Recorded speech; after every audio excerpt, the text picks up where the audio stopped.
I'm Lindsay Shingler, and you're listening to Talking Policy. Since ChatGPT was released in 2022, a lot of uncertainty has accompanied the fast emerging field of artificial intelligence. Although AI has the potential to benefit our world in many ways, it also raises questions about its potential to cause harm. Maximizing the benefits and avoiding the pitfalls requires coordination and regulation. And so the looming question for policymakers is, how can we govern the use of AI? Here today to provide some insight into the challenges of regulating AI and the potential impacts on global security, I'm glad to welcome back to the podcast Robert Trager. Robert is the co-director of the Oxford Martin AI Governance Initiative, international governance lead at the Center for the Governance of AI, and senior research fellow at the Blavatnik School of Government at the University of Oxford. He regularly advises government and industry leaders on the governance of emerging technologies. He previously taught at the University of California at Los Angeles and has been affiliated with IGCC for many years. Robert, it's great to be with you. Welcome to Talking Policy. Oh, I'm so glad to be here and glad to see a hint of California sunshine there. Yeah, just barely Just coming barely in through the the window. window. Yeah. That's right. That's right. So we hear that AI will help cure disease, that it will raise living standards, that it will do all manner of good things potentially in the world. We also hear that it will decimate jobs, that it will spread disinformation, that it will cause potentially the extinction of human beings. So it's this thing that has the potential to have a massive scope in a negative and positive side. And I'm still trying to get my head around what exactly is AI. Can you start by doing a little scene setting for us? Help us get a handle on what this emerging technology is. What are we talking about when we talk about AI? Yeah, what are we talking about when we talk about AI? I mean, people debate about how to define AI and how to think about it. I like to think about it in terms of decision making. All of human history, we've had maybe some aids to decision making, but really most of the decision making was something that we had to do. And now we're getting more and more assistance with that. And we're getting systems that are really broad in their ability to handle lots of decisions and to interact with us almost the way that other humans interact with us. We don't really have that now, but we're starting to have things that fool us a little bit into thinking that we do have that. And more and more, we're probably going to approach that. Nobody really knows what the time frames are. Nobody knows if we're going to have some agent that passes the Turing test for artistic creativity across different domains. Are we going to have that in a year? Maybe. Maybe we won't have that in 10 years.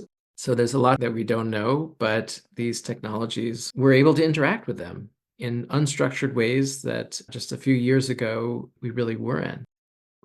If you were to ask lots of people in the field of developing AI a few years ago where we would be today, most of those people would have been wrong. And they were surveyed. So we sort of know that on average, people thought that we'd be quite a bit behind where we are today in terms of the capabilities of AI systems.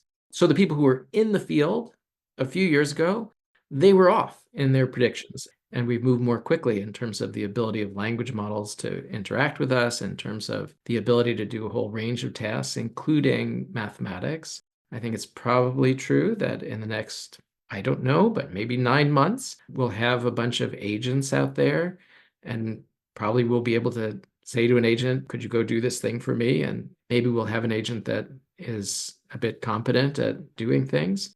But how competent will it be and how much of an impact will it have? I don't think we know that yet. If they do turn out to be really competent, then maybe we're talking about huge energy demands. Right now, we think about how hard it is to train AI systems. It takes huge amounts of compute to train AI systems, and that has a huge cost in energy and has implications for sustainable energy and the potential for sustainable energy. That's how much we're talking as these systems are scaled up. But if we have lots of agents out there, then it's possible that those agents, with everybody using them, are going to take huge amounts of energy also. So it won't just be the training of systems. So we don't know where all this is going, but it seems like these things are having large impacts on society already. But I think one of the things a lot of people keep in mind is that we're not just talking about what systems can do today. We're thinking about what are they going to be able to do it in 9 months from today? Well, we're not sure, but we have some ideas. What are they going to be able to do a year, 2 years, 3 years, 5 years, 10 years down the road? Yeah. 9 months, boy, that's such a fast time frame and just speaks volumes to how quickly these technologies are accelerating. Well, and there's, again, in terms of getting a handle on what AI is, there's a difference between narrow AI and general AI, right? Can you help us understand what's the difference? And what are some examples of narrow AI that we would all recognize from our own lives? Narrow AI is like particular use cases. So you might think about AI that is designed to help with farming, let's say. Maybe you can train a system to optimize some of the inputs that are going into farming, and people can interact with that. It can help people potentially all over the world. Any sort of narrow use case, that's what we think of as narrow AI. Whereas general purpose AI would be a system that is general in the sense that you can use it to do many different things. You might say to this system, help me with some farming that I'm doing, and it have ideas and give you some advice about how to farm better and crop yields and all sorts of things. And then you might say to the same system, tell me how to create, I don't know, a cyber weapon. So you have this system that can both do all kinds of good things in terms of improving crop yields potentially, or giving some good advice. I don't want to exaggerate what these systems can do now. It's not that they'll necessarily give you such great advice. A lot of what they do today is kind of take an average of what's said on the internet about things. But, can give you some advice. If you don't have access to the internet and it's helpful to have this thing that's kind of summarizing what's said out there, then that could be helpful. But it can be helpful to people to do things that are very positive for society, and also to do things that can be negative. And so that's the kind of challenge of the general purpose side of things. So it seems like when we think about the benefits of AI that we can think of in our everyday lives, things like its use in health and medicine. So, like image processors that can outperform radiologists in detecting tiny malignancies, or even, online shopping. We're all used to being recommended different things based on our browsing history that kind of point us to, you might like these shoes, or you might want to watch this movie. There's sort of those things that we can think of as tangible, everyday benefits that we get from AI. But when we think about the more kind of nefarious uses, risks, unintended consequences, it seems like we're talking more about this general AI, these, large language models that absorb all of this information and then generate new material seemingly out of thin air. But is Yeah, that yeah. is No, that is that the so right way to characterize it, or am I mischaracterizing it? I think a lot of people think of it that way. I think that you're absolutely right that the general purpose involves some particular challenges, and that some people are really worried about the kind of trajectory of general purpose systems, and they want to start figuring out how to govern them now. I think that we probably wouldn't want to say that all the dangerous stuff is associated with general purpose as opposed to the narrow. There's one example that a lot of people like to talk about in terms of narrow purpose systems that was quite concerning. And that was a few years ago, this little company called Collaborations Pharmaceuticals was looking for drugs to help people. And they were using AI basically to try to predict whether molecules would be good for clinical purposes. And in order to do that, they were penalizing potential molecules for toxicity. So this is all narrow purpose AI.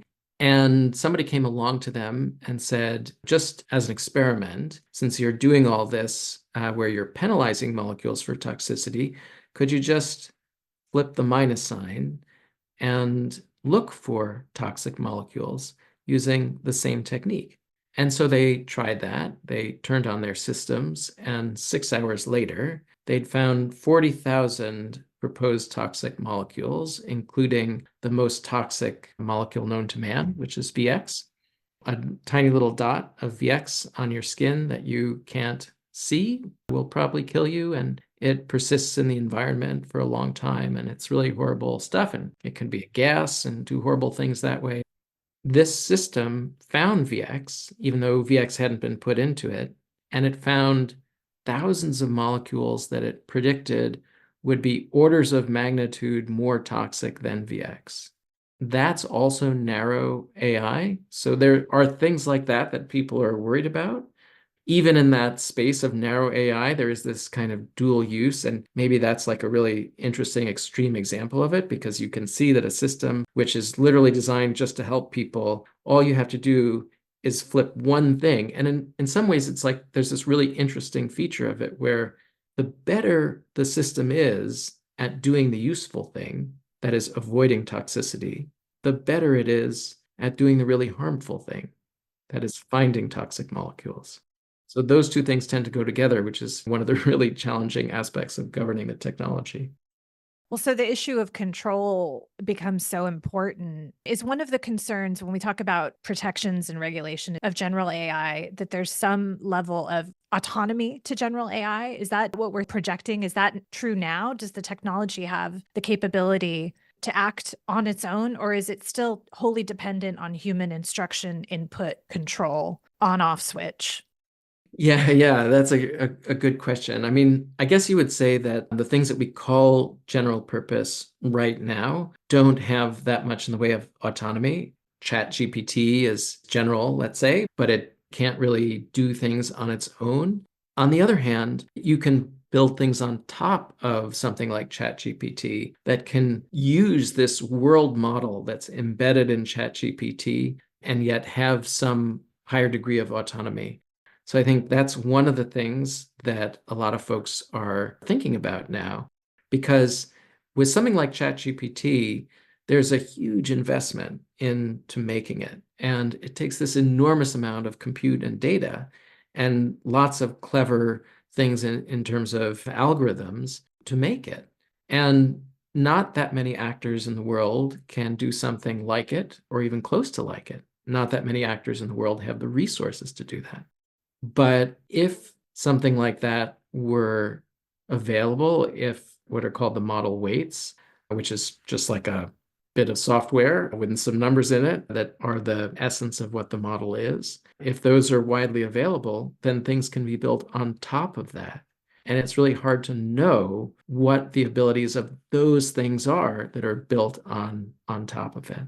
So it might be that systems with a world model, which is getting better and better, but is highly imperfect at the moment, it might be that those sorts of systems can be imbued with autonomy.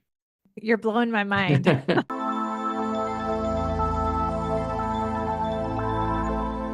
Okay. So governments, international organizations, the tech companies have started to try to answer some of these questions about regulation protections over the past couple of years. Two noteworthy strides forward have been the European Union's AI Act and President Biden's executive order that sets guidelines on the safe development and use of AI, which was released last fall. Can you give us a sense of what these instruments do and at a broad level, how they're different, how they interact? So the EU AI Act is this attempt to have risk classifications and to say that we need different sorts of mitigations for different levels of risk. The original version of the EU AI Act said that all these different use cases are associated with different sorts of risks. And so there are a few levels of risk, and that was the way that it was all set out. And then there were these debates about, well, which risk classification should different use cases have? And then along came more general purpose models, things like ChatGPT. And it was really a huge fracas, if you will, to try to figure out where on the risk classification scale should those general purpose models go. And many people were arguing for a high level of risk classification. Other people were saying, well, if you have a high level of risk classification, then it's going to involve regulatory measures that are going to really slow down the development of the technology, and they didn't want to do that. So they made a separate classification that really wasn't on the scale at all, just for general purpose models. And then they gave the ability to impose fairly significant fines on companies that violated standards. And they set up an EU AI office in the European Commission to develop standards and to develop the whole infrastructure of governing these models. But I would say that a lot of those details, particularly when it comes to general purpose models, are sort of unknown and in the future. We don't know yet exactly how they're going to get transparency into what companies are doing. We don't know exactly what sort of standards they're going to have, what sort of requirements they're going to have. I think all these things are a bit to be determined. So a lot has been done, and there's a lot of ability to do things, but exactly what will be done and how these laws are really going to work in practice, I think, is unknown. And then you have the executive order, which of course is not a law. I think the US administration, to its credit, saw all these different concerns that different communities had, and it sort of puts them all into this executive order and talks about the sorts of principles that an AI system should adhere to and what would constitute fairness, and things that it had already talked about in terms of a Bill of Rights find their way into the executive order in terms of requirements that are at a general level. And again, sort of like the European context, still to be cashed out. And a lot of the work now is in cashing those things out. But they also were thinking about general purpose models, and in particular, really large models, models that use a lot of compute to train them, and at least thinking about the sorts of requirements that we would like to put on companies that are training those models, and also companies who are providing the compute to train those really large models. So, this idea of a really large model and sort of using that as a kind of measure of risk is, I think, something that a lot of people turn to because they didn't have anything better, frankly. It's not that only the large models can be associated with risk. It's that it seemed like at the moment, capabilities of systems were reliably associated with being a large model. But the hope is that in the future, we have more targeted ways of saying, well, where are the risks really? Not just saying, well, any model that's larger than X or something like that. I think the EU has been considered kind of the front runner of AI regulation, and the US has been a bit more laissez-faire in its approach. I'm curious if you agree with that characterization and if you think that is reflected in that executive order in the EU Act. I think that used to be definitely true. And I think now it's a little bit more muddied, I would say, the picture. So when the EU AI Act, which was negotiated over a period of years, I mean, when that was sort of being negotiated, it really did look like the only game in town for a while. And there wasn't any equivalent in the United States. And that was, of course, even before the executive order that this law was being negotiated in the EU. And so I think it was reasonable then. I think maybe I'm enough of a cynic to feel like the European firms at that point were a bit behind where the US firms were. And so in some ways, I think, especially when it comes to general purpose technologies, it was easier to regulate when you were really talking about firms somewhere else rather than local firms. And then when some of the European firms suddenly started to look like they were doing pretty well, actually, and there were what the Europeans referred to as national champions, then there was like a little bit of uncertainty. Did they really want to regulate them in such a strict way that might harm innovation in Europe? And so there was a bit of an attempt to water down some of the things that they were doing. And then around the same time, also in the US, there was a growing concern in some corners of the administration. So some of the things that they're doing with the executive order and recent proposed rules in commerce and things like that, I think are also significant and things that maybe don't find a correlate in the European context. So it's a little bit muddier now, but you've seen it kind of shift as interests have shifted. Yeah, yeah. There have been many summits, including this past May, when governments and tech companies met in Seoul. And I believe you were in Seoul at those meetings where some companies agreed to make voluntary safety commitments. What do you think AI governance initiatives have gotten right so far? Like, what are some of the elements that you think have been appropriate, that have good potential? And then what are some of the more difficult areas to address? I think, some of the initiatives now I think have been pretty useful if we're thinking about it in the safety frame. Some of the things that what started out as the AI safety summits with the Bletchley Summit in the UK, and then recently there was the AI Korea Summit, no longer called the Safety Summit, but it's part of that same process. I think there's going to be a French summit now in February of the coming year. I think they've often done a pretty good job at listing the sort of things that we would want. And at the level of principle, they've really been good. They've thought about things like the right to be forgotten, which I think is a really interesting thing that maybe we'd all like. We do something online, we'd like it if that could not exist forever, or the content provenance, the ability to know if you're interacting with an AI, or the right to, if some decision is made that affects your life, the right to have an explanation for that decision. These kinds of things at the level of principle, I think there's been a lot of thinking on, both at the international level and domestically. For instance, UNESCO was early in talking about a series of principles that was very influential. And I think that's been very helpful in terms of giving us a direction to head. They've thought about things like, should we have auditing for models? Should there be outside auditors that come in and check them in certain ways? And there have been commitments to do that. There's also the safety institutes, which from a safety point of view is useful, and the companies committed to make their models available for scrutiny from the safety institutes. They haven't always done that, however, which, maybe that gets us to the issues of the fact that these commitments are voluntary. A key thing that they did in Korea is basically all the companies committed, including at least one Chinese company, Zhipu AI, and I think other companies are thinking about it. They committed to have what are called responsible scaling protocols, basically defining what would be kind of red lines that they wouldn't want to cross without some mitigations.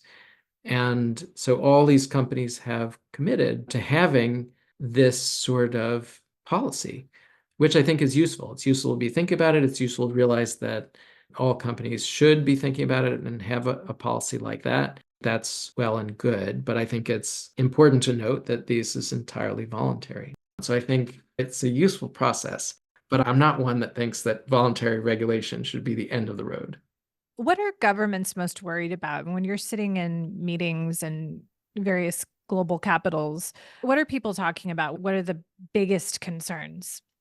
Well, I mean, different governments are worried about different things. I think a lot of governments across the global majority are worried about being left behind with respect to the technology. And they're worried about a lack of voice in the development of the technology. And they hear that this technology is affecting everyone, that the effects cross borders.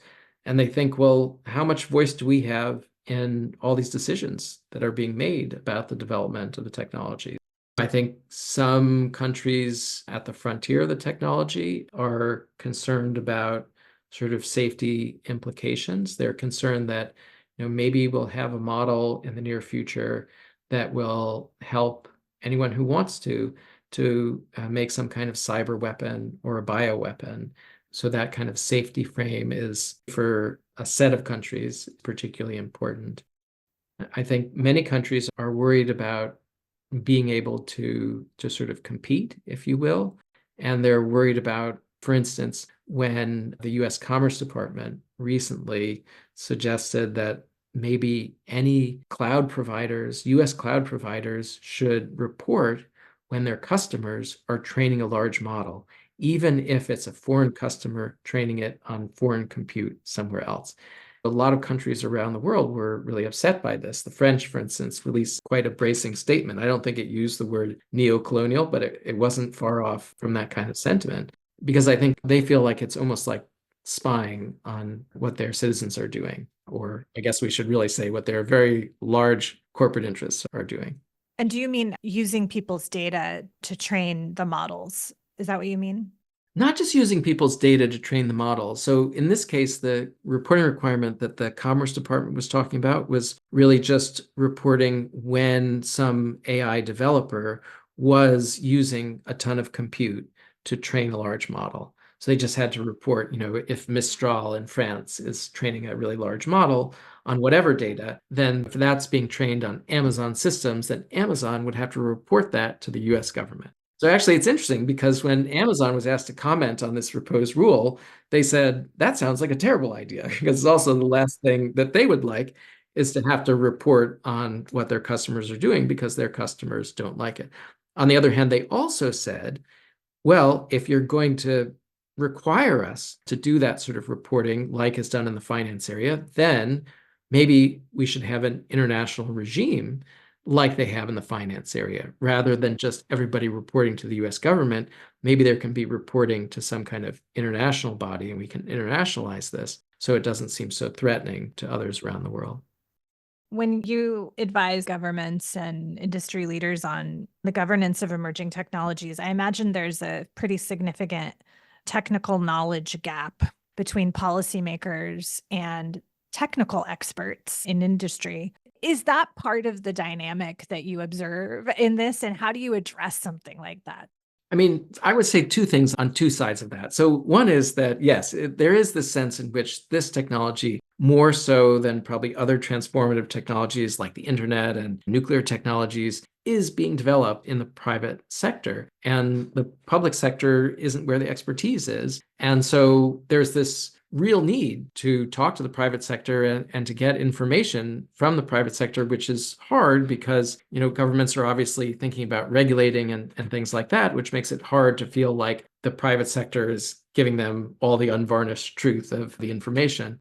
So on the one hand, I think it definitely is true that, we really need to build up capacity within governments. That's a huge challenge that we need to undertake. On the other hand, I would say that I also have seen governments engaged in upskilling in terms of knowledge of the technology. I saw that when Rishi Sunak, the Prime Minister of the UK, announced that he was going to have the AI Safety Summit in the UK last fall. The UK government had to learn so much so quickly in coming to terms with governance in this space. And I think they were incredible at that, frankly. And I've seen even some of the hearings, like the Sam Altman hearing that he was at the Senate some months ago. It was, I think, heartening to see the sorts of informed questions that senators were asking at that time. So I do think that it's worth saying that we really need to upskill. And sometimes it is kind of fun to bash governments for not knowing things and like having no idea about how TikTok works and that kind of thing. But on the other hand, I do think also that, they have a lot that they have to be aware of. And in some cases, I think they've been really impressive in terms of how quickly they can upskill. Yeah. What are the risks of AI that worry you most?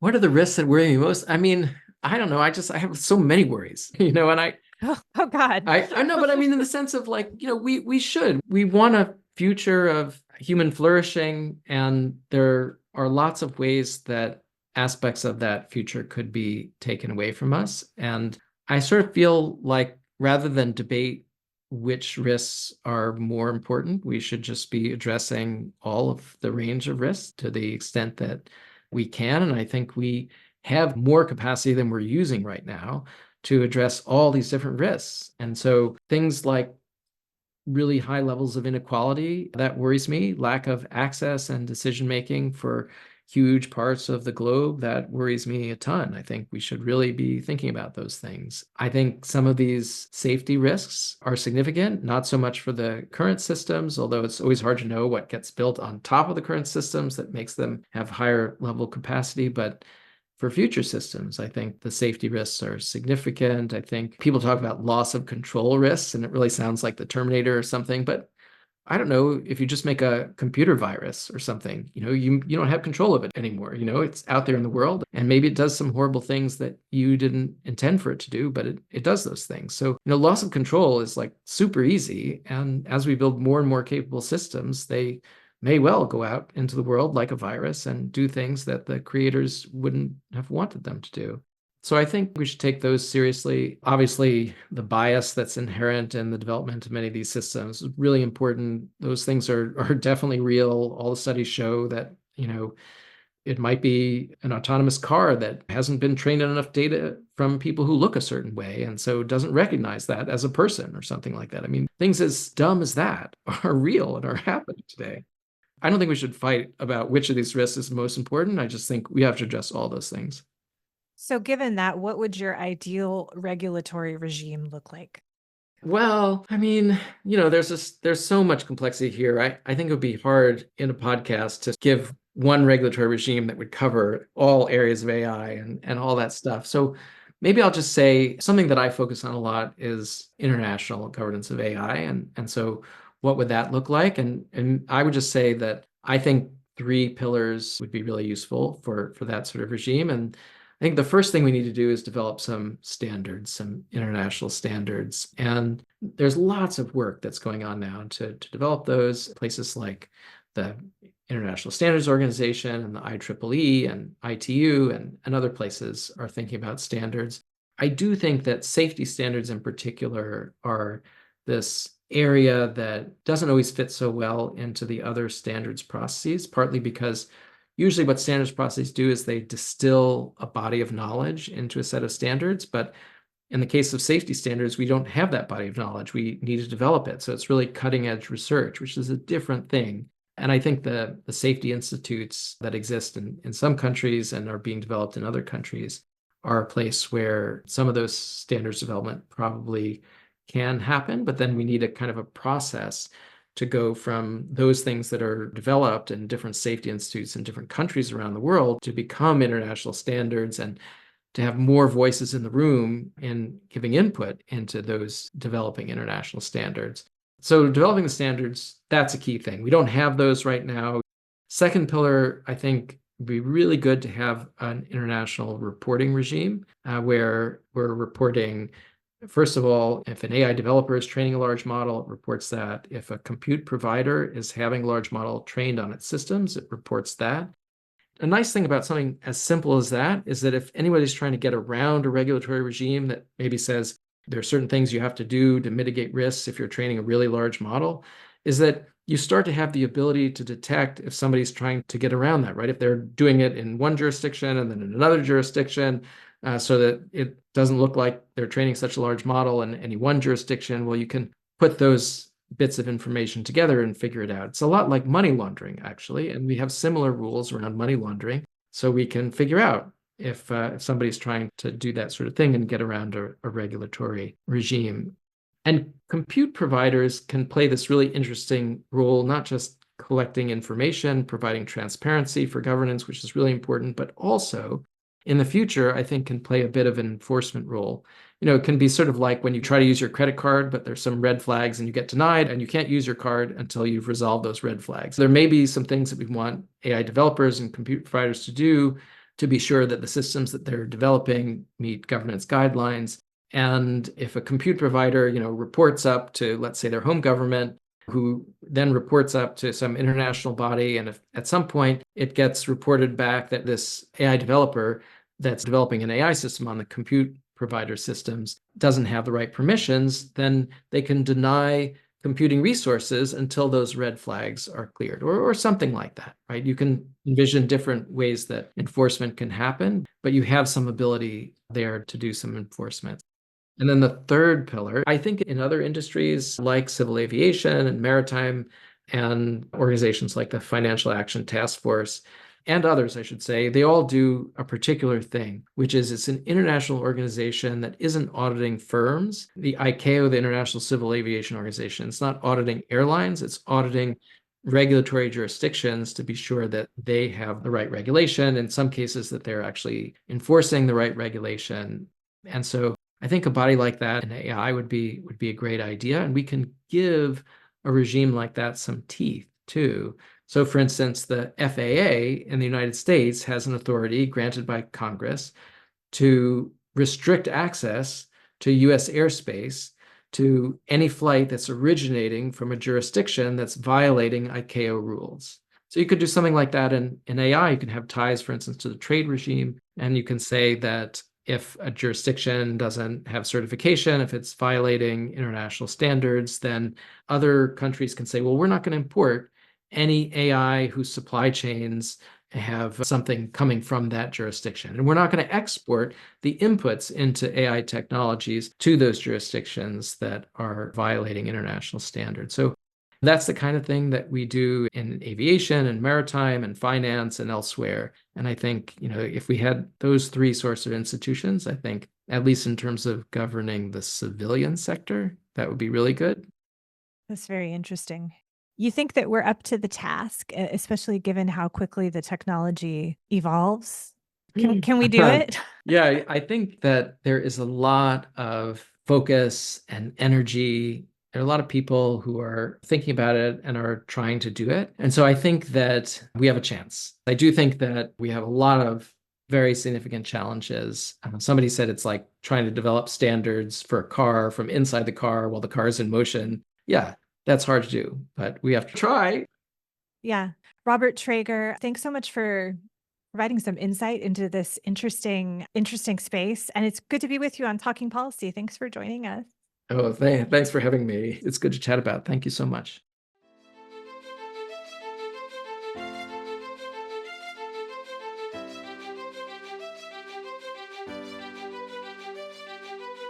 Thanks for listening to this episode of Talking Policy. Talking Policy is a production of the University of California Institute on Global Conflict and Cooperation. This episode was produced and edited by Tyler Ellison. To ensure you never miss an episode, subscribe to Talking Policy wherever you get your podcasts. To learn more about IGCC, visit ucigcc.org.